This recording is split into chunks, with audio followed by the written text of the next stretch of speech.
Hai, Assalamualaikum warahmatullahi wabarakatuh. Ada bersama dengan saya lagi, Sir Histrozi Lab Histrozi Tissue History. Okey, jadi untuk video kali ini kita berada pada bab yang ke-6, tingkatan 5. Tajuknya adalah cabaran selepas pembentukan Malaysia. Okey, dalam bab yang sebelum ini kita dah belajar bagaimanakah negara Malaysia itu terbentuk pada tahun 1963. Jadi, untuk topik ini kita nak belajar pula apa cabaran-cabaran yang terpaksa dihadapi oleh Malaysia bila kita dah membentuk negara Malaysia itu sendiri.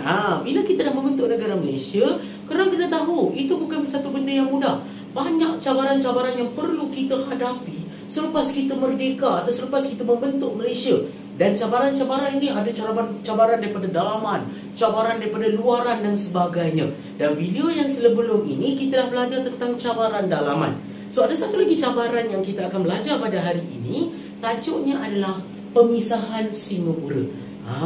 Ini saja sangat orang kata kontroversi dalam sejarah negara kita, iaitu bagaimanakah Singapura yang kita belajar pada bab yang kelima, yang mana kita ajak mereka join negara kita Malaysia, tetapi beberapa tahun selepas itu kita berpisah pula dengan negara mereka, sehingga mereka menjadi negara yang berasingan dengan negara Malaysia pada hari ini. Kenapa? Apa reason dia? Kenapa Singapura berpisah daripada Malaysia? Itu yang kita nak belajar hari ini. Apa masalah atau cabaran yang terpaksa kita hadapi selepas kita membentuk negara Malaysia? Okey, salah satunya adalah pemisahan Singapura. So fokus untuk video kali ini kita nak belajar tentang apa sebab Singapura berpisah. Apa reason Singapura keluar daripada Malaysia? Apa sebab dia? Apa faktornya? Kenapa? Tak best ke duduk Malaysia ni? Kenapa nak kena keluar? Ada reason-reason dia. Okay? Alright. So, reason yang pertama kita akan tengok dari segi politik. Yang kedua dari segi ekonomi.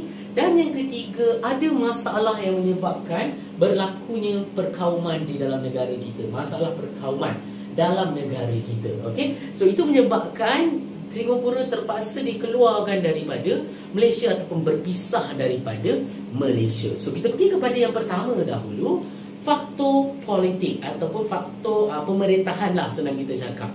Okey, jadi ketika Singapura berjaya digabungkan dengan Malaysia, Singapura ini dah ada pemimpin mereka sendiri, yang pada waktu itu Singapura dipimpin oleh satu parti, namanya adalah PAP ataupun People's Action Party, yang diketuai oleh seorang pemimpin yang bernama Lee Kuan Yew. Jadi Lee Kuan Yew inilah yang bekerjasama dengan Parti Perikatan, orang kata Parti Pimpinan Tunku Abdul Rahman, dengan pemimpin-pemimpin Sarawak dan Sabah untuk menerajui Malaysia. Okey, tapi ada satu benda yang Lee Kuan Yew ini tidak puas hati terhadap pemerintahan di Malaysia pada waktu itu. Sebab kenapa? Sebab dia merasakan peranan Singapura terhad di dalam negara Malaysia. Kenapa dia rasa terhad? Sebab Singapura ini dia tak boleh nak orang kita berkembang. Sebab apa? Sebab dia kena follow semua arahan Parti Perikatan ataupun Kerajaan Persekutuan.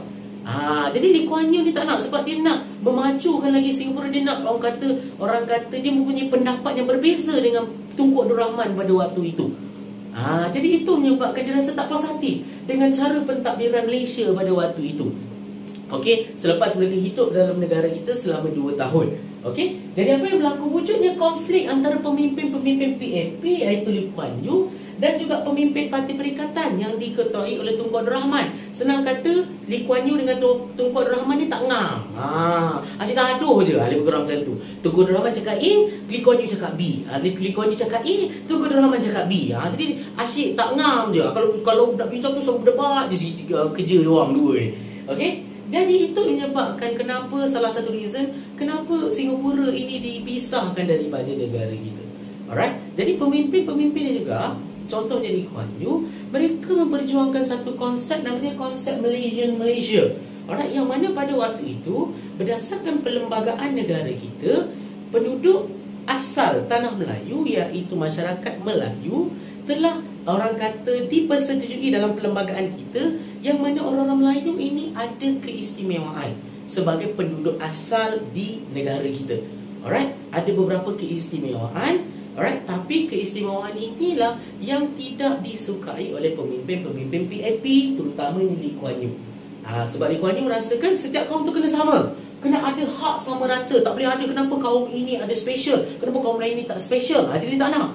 Dia nak semua tu sama. Tak boleh ada kaum yang special. Semua dapat hak yang sama rata. Tapi berdasarkan perlembagaan kita, itu yang telah dipersetujui. Alright. Penduduk Melayu pada waktu itu ada keistimewaan sebagai penduduk asal di tanah Melayu. Okey. Jadi ini yang menyebabkan Lee Kuan Yew dan pemimpin-pemimpin PAP yang lain telah mewujudkan satu, orang kata satu bukan demonstrasi, satu konsep, satu perjuangan, nama ni konsep Malaysian Malaysia. Dia memperjuangkan di mana semua kaum tu perlu sama. Jadi dia telah mempengaruhi rakyat untuk memperjuangkan hak sama rata di dalam negara kita, terutamanya dalam masyarakat Cina pada waktu itu. Jadi itu tujuh ataupun masalah yang pertama, faktor kenapa berlaku pemisahan Singapura dalam negara kita. Okey. So itu faktor pertama, faktor politik. Faktor yang kedua adalah disebabkan ekonomi. Alright, di mana tadi ingat tak saya kata Lee Kuan Yew tak suka sebab Singapura ni dia rasa terkongkong, dia tak boleh nak buat apa, dia tak boleh nak maju ke negara dia sebab dia kena follow cakap Parti Perikatan. Jadi dekat sinilah Singapura ini, alright, mereka pada waktu ini mereka menggesa, alright, menggesa kerajaan untuk membuka pasaran bersama atau common market. Senang kata, dalam bahasa mudahnya, Singapura ini nak memajukan lagi ekonomi mereka dengan cara membuka pasaran bersama. Maksudnya dia lah lebih lagi orang kata macam mana lebih untuk menguasai lagi ekonomi dalam negara, menguasai lagi pasaran. Alright, dia nak Singapura ni lebih menguasai pasaran dalam negara kita. Tapi kerajaan ataupun pemimpin Parti Perikatan tidak mengikut orang kata carangan ataupun yang diinginkan oleh pemimpin PAP ni. Jadi itu sebabkan dia tidak puas hati. Yang kedua adalah satu lagi yang mereka tak puas hati dari segi ekonomi adalah Singapura kena bayar cukai pula. Kena bayar cukai pula. Dah masuk Malaysia, lepas tu kena bayar pula cukai kepada parti orang kata kepada kerajaan persekutuan. Jadi nak keluar duit lagi. Jadi banyak benda yang berkaitan ekonomi ni yang menyebabkan Singapura tak puas hati dengan orang kata pemimpinan kerajaan persekutuan. Jadi macam mana Singapura ini nak counter back, orang kata nak membalas balik cukai yang dia kena bayar. Singapura dia nak kenakan faedah. Faedah ni bunga. Sebab dulu sebelum Singapura masuk ke dalam Malaysia, Singapura pernah bagi pinjam duit kepada kerajaan persekutuan Tanah Melayu. Bagi pinjam duit, dan pinjaman itu digunakan oleh persekutuan Tanah Melayu, oleh kerajaan persekutuan untuk membangunkan wilayah Sabah dan Sarawak. Jadi pinjaman inilah yang kerajaan persekutuan belum bayar lagi, tapi Singapura nak kenakan bunga. Maksudnya kalau kita pinjam 100,000, lepas ni kena bayar 150,000 contohnya. Jadi kena ada bunga 50, orang kata 50,000 kat situ. Jadi berlaku masalah ekonomi kat sini, kerajaan persekutuan pula tak nak bayar. Jadi lebih kurang macam itulah dalam bahasa mudahnya untuk kita faham. Jadi berlaku masalah yang macam ini dalam ekonomi menyebabkan at the end nanti Singapura ini terpaksa dipisahkan atau dikeluarkan daripada Malaysia. Dan yang terakhir adalah masalah perkauman. Alright, di mana ingat tak tadi orang kata konsep Malaysian Malaysia tu telah mula masuk dalam kalangan rakyat. Rakyat mula, untuk orang kata mula, yang mana yang inginkan hak sama rata, yang inginkan keadilan, mula rasa macam tak boleh ada keistimewaan dalam kalangan masyarakat. Orang kenapa kaum ini istimewa, kaum ini tak istimewa. Jadi kat situlah berlakunya rusuhan kaum dalam kalangan masyarakat Singapura antara kaum, terutamanya kaum Melayu dengan kaum Cina. Berlakunya rusuhan dan juga pergaduhan antara masyarakat Melayu dan Cina pada waktu itu ekoran tuntutan hak sama rata. Orang-orang Melayu inginkan keistimewaan yang dikekalkan, orang-orang Cina nakkan hak sama rata contohnya. Jadi berlakulah pergaduhan antara dua kaum besar di Singapura pada waktu itu. Dan ini adalah reason kenapa Singapura itu dipisahkan daripada negara kita ataupun daripada Malaysia. Yang pertama disebabkan oleh politik, yang kedua disebabkan oleh ekonomi, dan yang ketiga adalah masalah perpaduan kaum. Okey? Jadi dalam video yang akan datang kita akan tengok bagaimanakah proses pemisahan itu berlaku. Dan at the end kita akan tengok Singapura dipisahkan daripada negara kita tepat pada 9 Ogos 1965 tak silap saya. Sebab itulah kenapa every year 9 Ogos adalah tarikh kemerdekaan kepada Singapura, sebab mereka berjaya menjadi sebuah negara yang merdeka, alright, tidak lagi duduk di bawah Malaysia.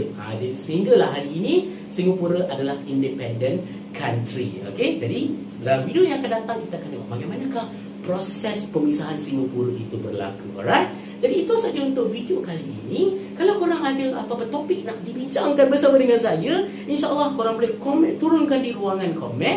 Dan kalau ada apa-apa soalan, korang boleh turunkan juga di ruangan komen. Kita jumpa dalam video yang akan datang dengan topik-topik yang lebih menarik untuk kita bincangkan bersama dengan saya, Sir Histrozi. Let Histrozi teach you history. Okay? Itu saja. Wabillahi taufiq wal hidayah. Wassalamualaikum warahmatullahi wabarakatuh. Bye.